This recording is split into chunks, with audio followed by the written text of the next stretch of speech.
आज Doubtnut app download करें। Doubtnut पर अपने सभी गणित, रसायन विज्ञान, भौतिक विज्ञान और जीव विज्ञान के डाउट्स का करो सफाया। बस प्रश्न की फोटो खींचो, एक ही प्रश्न को क्रॉप करो और तुरंत वीडियो सोल्यूशन पाओ। अभी डाउनलोड करें।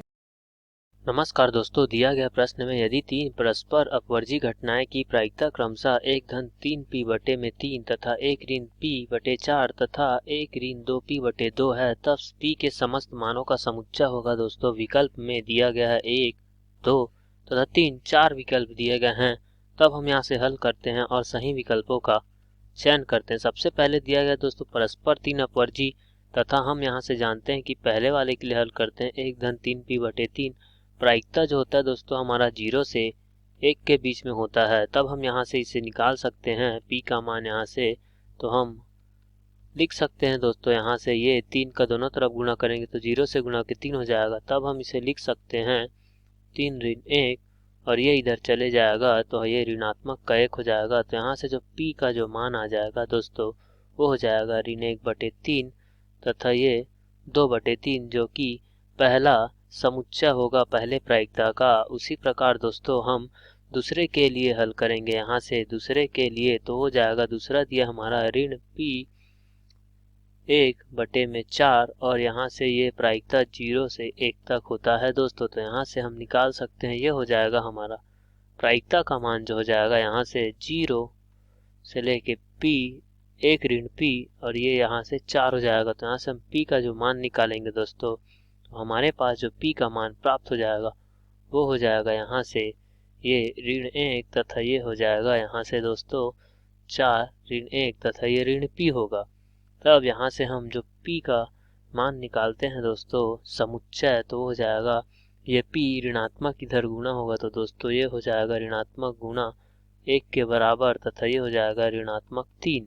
तो ये हमारे पास दूसरे प्रायिकता का समुच्चय p के लिए प्राप्त हो। उसी प्रकार हमें तीसरा दिया गया है 1-2p/2 दोस्तों। तो यहाँ से हम तीसरे के लिए निकालते हैं, वो हो जाएगा हमारा 1-2p/2 जो कि प्रायिकता होता है 0 से लेकर 1 के बीच में। तो यहाँ से हम हल करते हैं इसे, तो ये हो जाएगा 0 और ये हो जाएगा दोस्तों 1-2p और ये 2 यहाँ से हम लिखते हैं तो ये ऋण 1 ऋण 2p और ये यहाँ से 2 ऋण 1। तब हल करते हैं तो हमें प्राप्त होता है ऋण 2p ये 1 तथा ये ऋण 1। तो हमारे पास यहाँ से प्राप्त हो जाएगा दोस्तों, ये ऋण का इधर गुना कर देंगे इधर तो हमारे पास प्राप्त हो जाएगा 2p और ये हो जाएगा हमारे पास ऋणात्मक 1 ये तथा ये 1 हो जाएगा। तब यहाँ से जो p का हमें प्राप्त होता है दोस्तों हो जाएगा ऋण 1/2 से ये यहाँ 1/2 तक, जो कि हमारा तीसरा समुच्चय प्राप्त होगा दोस्तों। तब प्रश्न में दिया गया है कि ये 3 परस्पर अपवर्जी घटनाएं हैं। तब दोस्तों यहाँ से हम लिख सकते हैं कि परस्पर अपवर्जी घटनाएं हैं। यहाँ से हम लिखेंगे परस्पर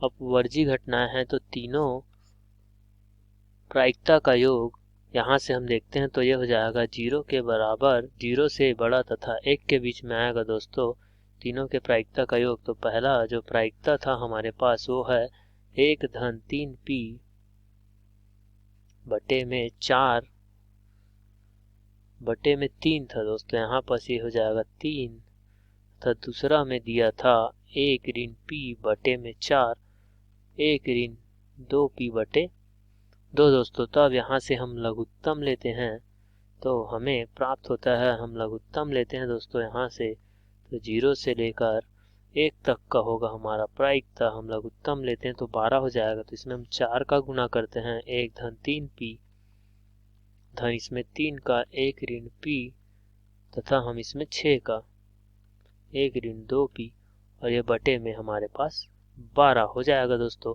तब यहाँ से हम देखते हैं 12 का गुना करते हैं तो ये 0 हो जाएगा तथा ये हमारे पास 12 ये हो जाएगा 4-12p 3-3p धन 6-12p।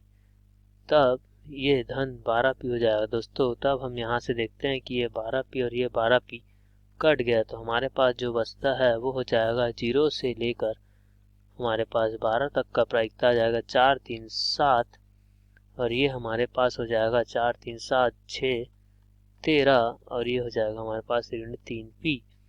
तो ये हमारे यहाँ पास प्राप्त हो जाएगा, ये हो जाएगा, हम जोड़ते हैं दोस्तों तो 13, तो हम 13 का इधर पक्षांतर करते हैं तो ये ऋणात्मक का 13 और ये ऋणात्मक 3p इधर गया तो ये ऋण 1 प्राप्त हो जाएगा हमें। तब हमारे पास जो प्राप्त हो जाएगा दोस्तों वो होगा ये p, ये जो हो जाएगा 3p। तो ये हमारे पास इसका जो दिशा है वो कुछ इस तरीके हो जाएगा दोस्तों, क्योंकि 13 बड़ा है तो यहाँ से हम लिख सकते हैं कि ये हो जाएगा 1/3 से p का मान 1/13/3 तक, जो कि ये हमारा चौथा समुच्चय होगा। तब दोस्तों हम सभी समुच्चय को एक बार संख्या रेखा पर लिखते हैं दोस्तों। यहाँ से हम सभी समुच्चयों को हम संख्या रेखा पर लिखते हैं दोस्तों। यहाँ से तो हमें दिया गया है पहले समुच्चय में ऋण 1/3 से 2/3। तो यहाँ से हम देखते हैं दोस्तों, हम लिखते हैं सभी समुच्चयों को। पहले एक बार यहाँ पर पहला समुच्चय था हमारा ऋण 1/3 से लेकर p का मान था 2/3 तक था।